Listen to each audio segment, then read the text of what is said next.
What's up, everybody? Welcome back to another video. And in today's video, we are going to discuss the S26 Ultra. Now, again, had no major plans on reviewing anything like that. But I said, you know what? I might as well. Found a promotion that's way better than Samsung's online pricing of trading in 900. No trade-in necessary. But again, got the phone. As you can see, tab's still there. So let's go ahead and you guys get to see what color it is with me. That's one. Nothing like doing this live. All right, boom. Like I said, we're gonna make it quick because I got stuff to do.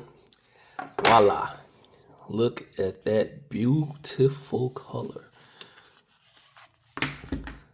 So again, this is no longer titanium. This is aluminum, or aluminum if you will.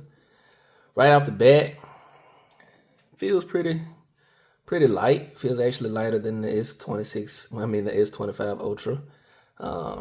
Let's go ahead and pull that off. Y'all already know what I'm waiting to see. But first impressions, feels the same, kind of, sort of. I do like the feel of it, like holding it in the hand so far. Again, this is just initial review. I'm going to give you all the software and screen stuff. Let's check out that pen. They were saying a little something about it. It might be difficult to...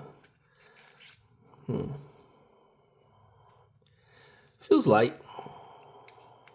Nothing too crazy with that. It looks slimmer to me. But right off the bat, like I said, I am loving this color. Let's go ahead and get this QR little thing on. Now, get the full impression. I'm going on record to say this is the best color. This is hands down the best color. Like, look at this. But you guys go ahead, sub up if you're not.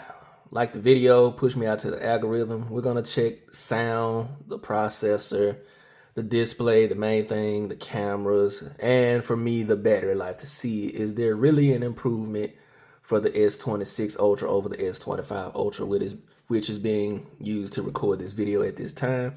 So any specific questions you guys have for me, leave it in the comments below. You know my style. I give y'all raw and uncut. Not really a spec head when it comes to reviewing things on this phone or any other phone for that matter. But I would definitely be giving you guys some, in-depth knowledge more than the typical, oh, well, yeah, just this and that, Y'all know how I do. But anyways, this has been the unboxing. Quick little first impressions. Y'all know don't nothing come in the box anymore. USB-C cable, little, ejection tool, whatnot. But outside of that, same old, same old. So nothing to be impressed with there. But again, we're about to take this phone for a spin, and I'll catch you guys in the next one. Deuces.